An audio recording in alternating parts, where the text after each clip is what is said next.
JEE advance 2024 का physics का paper 1 का पीवाईक्यू हम लोग देख रहे हैं। ये क्वेश्चन जो है रे ऑप्टिक्स से पूछा गया है। रे ऑप्टिक्स को हम लोग ज्योमेट्रिकल ऑप्टिक्स भी कहते हैं। क्वेश्चन को ध्यान से समझिएगा। इसमें ऑप्टिक्स के कुछ बेसिक कॉन्सेप्ट्स यूज किए गए हैं और ज्योमेट्री का कुछ कॉन्सेप्ट लिया गया है और साथ साथ ट्रिगोनोमेट्री का कॉन्सेप्ट है। तो आप इस क्वेश्चन को अगर ध्यान से समझते हैं तो ऑप्टिक्स के साथ साथ थोड़ा सा ज्योमेट्रिकल कॉन्सेप्ट्स भी डेवलप होगा, है ना। पहले देखते हैं, क्वेश्चन ध्यान से समझते हैं। Ray light rays incident on the surface of sphere of refractive index n at an angle of incidence theta naught. ये एंगल ऑफ इंसिडेंस क्या है? Theta naught. The ray partially refracts into the sphere. Refraction होता है तो थोड़ा बहुत reflection भी हो जाता है। तो कह रहा है कि जो रिफ्रैक्शन हुआ है उसका angle of refraction phi naught है। एंड देन पार्टली रिफ्लेक्ट्स, और फिर रिफ्रैक्शन के बाद वो दूसरे वॉल पे जाके कुछ हिस्सा और रिफ्लेक्ट कर रहा है फ्रॉम दी बैक सरफेस। पीछे जाकर के बैक सरफेस से वो रिफ्लेक्ट होकर के वापस फिर से स्फीयर में आ गया। The reflected ray then emerges out of the sphere after a partial refraction, और फिर उसका कुछ हिस्सा रिफ्रैक्ट करके बाहर निकल गया। The total angle of deviation of emergent ray with respect to the incident ray is alpha. जो फाइनल रे बाहर निकला उसका इंसिडेंट रे के साथ जो डेविएशन का एंगल बना वो अल्फा है। ठीक है। अब कह रहा है कि लिस्ट 1 में मैच द कॉलम्स वाला क्वेश्चन है। लिस्ट 1 में कुछ क्वांटिटीज मेंशन किया गया है, उसकी वैल्यू लिस्ट 2 में दिया हुआ है। आपको एक एक क्वेश्चन को यहाँ पे सॉल्व करना है। पी में जो पूछा गया उसका सही आंसर क्या होगा, किससे मैच कर रहा है, क्यूब का क्या होगा, आर का क्या होगा, एस का क्या होगा। तो एक एक करके हम लोग इसको सॉल्व करते हैं। मैंने फिर से लिखा है कि पी में क्या पूछा है नेक्स्ट स्लाइड में। कह रहा है if n is 2 and alpha is 180 degree, यानी जो फाइनल डेविएशन है वो 180 डिग्री का है, then all the possible values of theta naught will be. तब थीटा नॉट का क्या क्या पॉसिबल वैल्यूज होगा। थीटा नॉट क्या है पहले देखिए। ये इंसिडेंट रे है जिसका angle of incidence theta naught है। यही पूछा है सवाल में, क्या होगा। ये नॉर्मल है ना। नॉर्मल कैसे दिखाते हैं हम लोग, जो सेंटर से लाइन आता है नॉर्मल है, उसके साथ ये रिफ्रैक्टेड रे का जो एंगल बन रहा है वो फाई नॉट है। ये रिफ्रैक्टेड रे है, पीछे जाके रिफ्लेक्ट हो रहा है कहीं से। अब यहाँ पे आप देखेंगे तो ये जो नॉर्मल बना रहा है वो, और यहाँ पे जो नॉर्मल बना रहा है वो दोनों रेडियस को रिप्रेजेंट कर रहा है। रेडियस बी है इस ट्राइंगल के लिए, और ये दोनों इक्वल है तो इक्वल साइड्स के सामने वाले एंगल भी इक्वल होते थे। ये वाला एंगल भी फाई नॉट और यहाँ से ये वाला एंगल भी फाई नॉट। ये ज्योमेट्री हमने लगा दिया। रिफ्लेक्ट होगा तो जिस एंगल पे आया उसी एंगल पे रिफ्लेक्ट होगा। Angle of incidence phi naught है और एंगल ऑफ रिफ्लेक्शन भी फाई नॉट है। अब उसी नियम से यहाँ पे एक जो नॉर्मल हमने ड्रॉ किया है, ये नॉर्मल लाइन है, इसके साथ ये वाला एंगल, क्योंकि ये दोनों आर है, इक्विलेटरल आइसोसेल्स ट्राइंगल हो गया। आइसोसेल्स ट्राइंगल में दो साइड इक्वल है तो दो एंगल भी इक्वल होगा, इसलिए ये फाई नॉट। अब ये डेंसर मीडियम से फाई नॉट पे इंसिडेंट रे है तो रिफ्लेक्टेड रे जो बाहर रिफ्रैक्टेड रे निकलेगा उसका एंगल थीटा नॉट हो जाएगा। कैसे?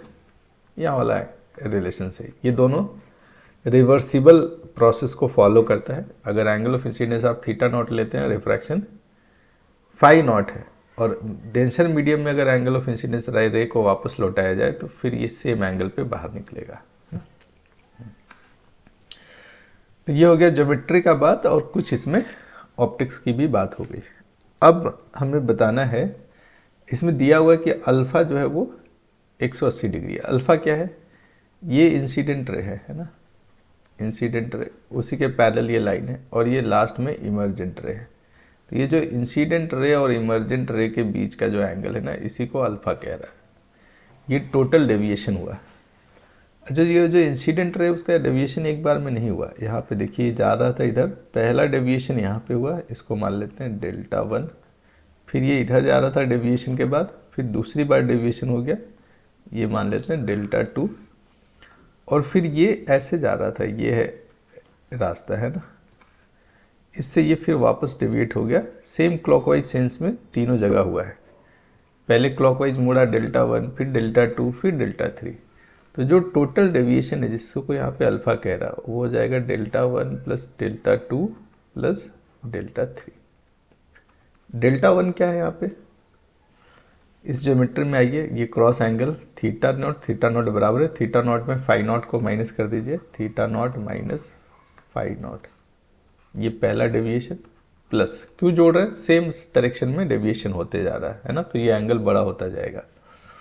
यहाँ पे आप देखिएगा ये डेल्टा 2 जो है वो 180 माइनस 2 फाई नॉट होगा, क्योंकि दोनों फाई नॉट को मिला दे इसके साथ तो ये 180 डिग्री बनेगा, 180 माइनस 2 फाई नॉट।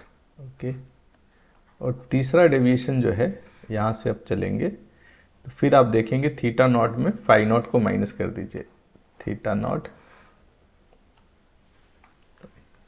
तीसरा जो डेविएशन है theta naught minus phi naught है। अब इसको शॉर्ट कर लेते हैं, फाइनल रिजल्ट थीटा नॉट दो बार जुड़ जाएगा, 2 theta naught minus phi naught यहाँ minus 2 phi naught, minus phi naught minus 2 phi naught, 4 phi naught plus 180 degree. ये हो गया कॉमन बात। अब क्या हमें बताना है, यहाँ पे देखिए all possible values of theta naught का क्या क्या पॉसिबल वैल्यूज हो सकता है बताना है। जहाँ पे इसकी वैल्यू कह रहा है 180 डिग्री है, इसकी वैल्यू कह रहा है क्या कि ये 180 डिग्री हो जाए अल्फा, ये 2 theta naught minus 4 phi naught plus 180, 180 minus 180 zero हो जाएगा, 2 theta naught minus 4 phi naught is equal to 0, और यहाँ से देखेंगे theta naught is equal to 2 phi naught आएगा। पर हमें ना थीटा नॉट का पता है ना फाई नॉट का, सवाल में थीटा नॉट बताना है, फाई नॉट के लिए का भी डायरेक्ट वैल्यूज नहीं दिया हुआ है। पर थीटा नॉट फाई नॉट में एक रिलेशन और हम लोग को पता है, एक तो ऐसे मिल गया टोटल डेविएशन का एंगल दिया वहां से, दूसरा रिलेशन क्या कहाँ से पता है, याद कीजिए स्नेल्स लॉ क्या कहता है, sine i by sine r, जो कि थीटा नॉट है बाई साइन फाई, कितना है n के बराबर होगा, रिफ्रैक्टिव इंडेक्स जो इस मीडियम का है, करेक्ट। हाँ सर, अब क्या करें सर, ये वैल्यू पुट कर दीजिए थीटा नॉट का या फाई नॉट का, उसी से काम हो जाएगा।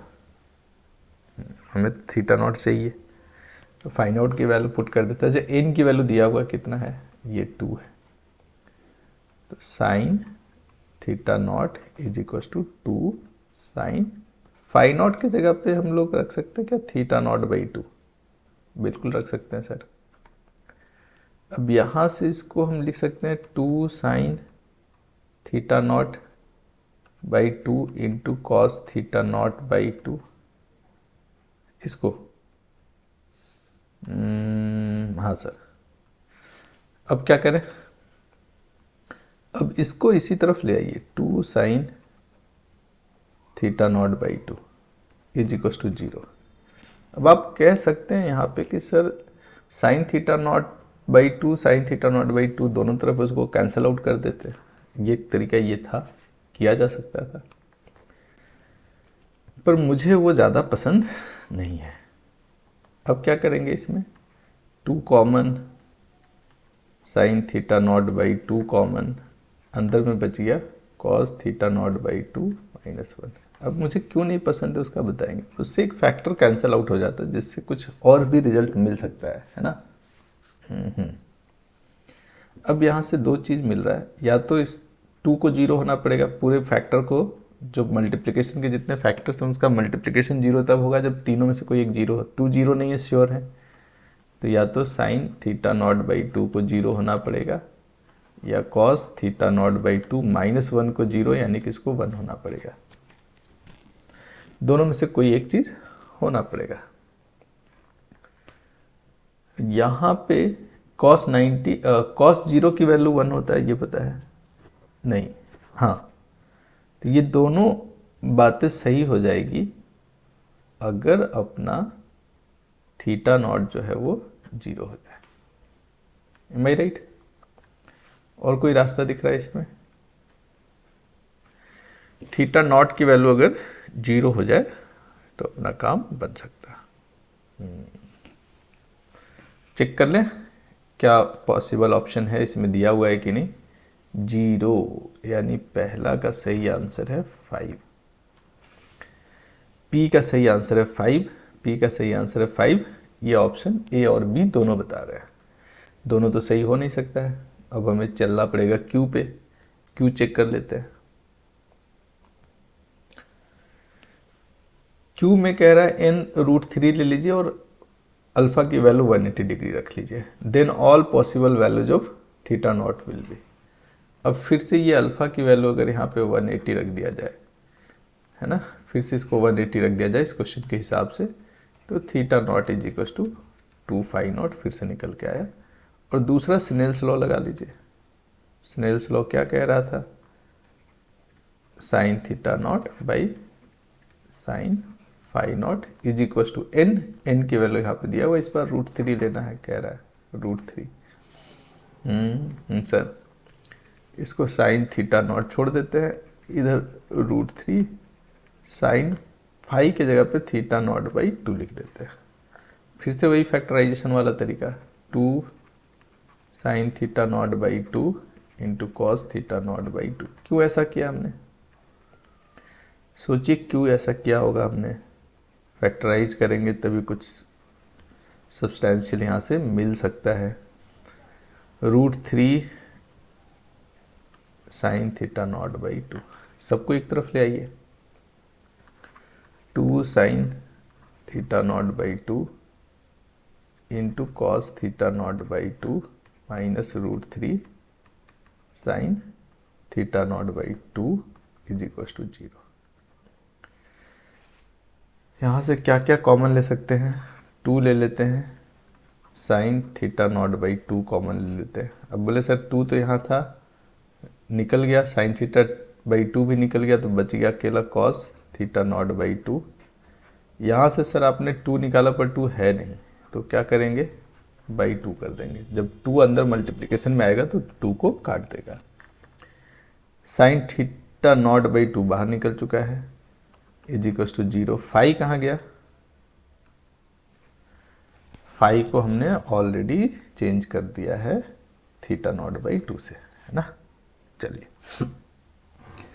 अब दो रास्ता बचता है यहाँ पे।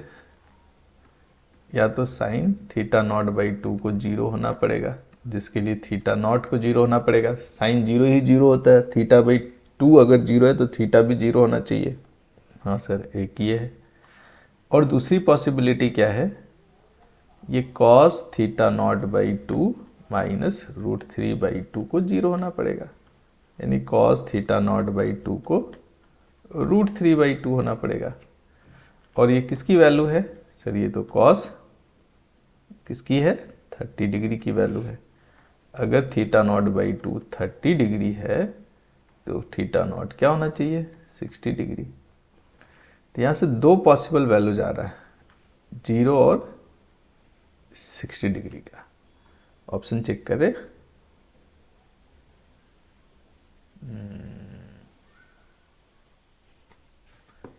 0 और 60 कहाँ है? 2 में है। Oh good. तो क्यू का कह रहा है कि ये 2 होगा। क्यू का 2 कौन कह रहा है? Option A. ये तो नहीं कह रहा, फेल हो गया। ये पी में ही फेल हो गया था दोनों। तो अब C, option C fail, option D fail, option B fail हो चुका है। पास हुआ अकेला ए।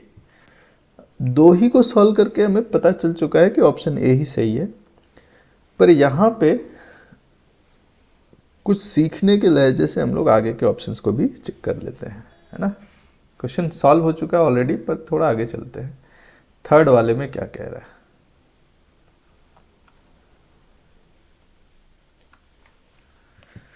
कह रहा है if n is √3 and alpha is 180 degree then the possible values of phi naught will be, ये पी के जैसा क्यू के जैसा ही लग रहा है पर थोड़ा अंतर है। क्या है अंतर?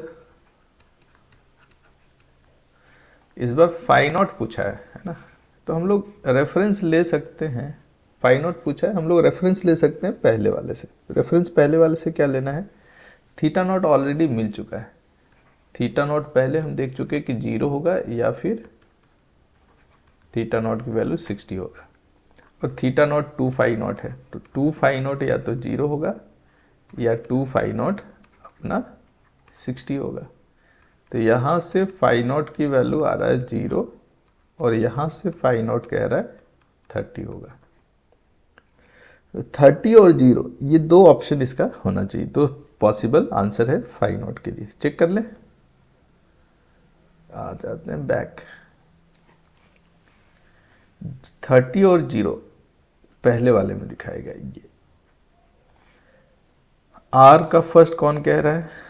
आर का फर्स्ट यही ए कह रहा है, बाकी तो नहीं कह रहा है। सी कह रहा है पर सी ऑलरेडी पहले कैंसिल हो चुका है क्योंकि पी का गलत बता चुका है, बताया है उसने। अब बच गया एस को चेक कर लेंगे तो सारा का मामला फिट हो जाएगा, है ना। एस का होना चाहिए 4 नियम से, जो ऑप्शन ए कह रहा, पर फिर भी चेक करते हैं। 4 मतलब 150 डिग्री। किसकी वैल्यू बोला है इस बार? इस बार कह रहा है if n is √2 and theta naught is 45 degree then all possible values of alpha will be. Alpha के क्या क्या पॉसिबल वैल्यूज हो सकते हैं, ये अल्फा ही पूछा है क्या होगा। थीटा नॉट कह रहा है कि 45 हो जाए, थीटा नॉट 45। अब आप फाई की वैल्यू 2 थीटा नॉट नहीं लिख सकते यहाँ से, या theta naught is equal to 2 phi naught नहीं लिख सकते क्योंकि ये 180 नहीं है, अल्फा ही पूछा है। तो थीटा नॉट मिल गया। अब इसी में फाई नॉट की वैल्यू मिल जाए तो मजा आ जाएगा। वो कहाँ से मिलेगा?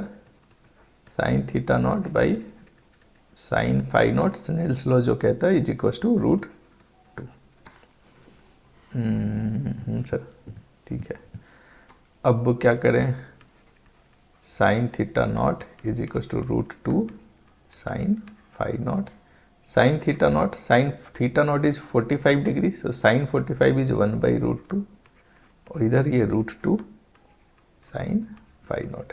एक और स्टेप लिखने की जरूरत तो यहाँ नहीं है, आप लोग समझ गए होंगे कि मैंने इसकी वैल्यू को 45 कंसीडर कर लिया।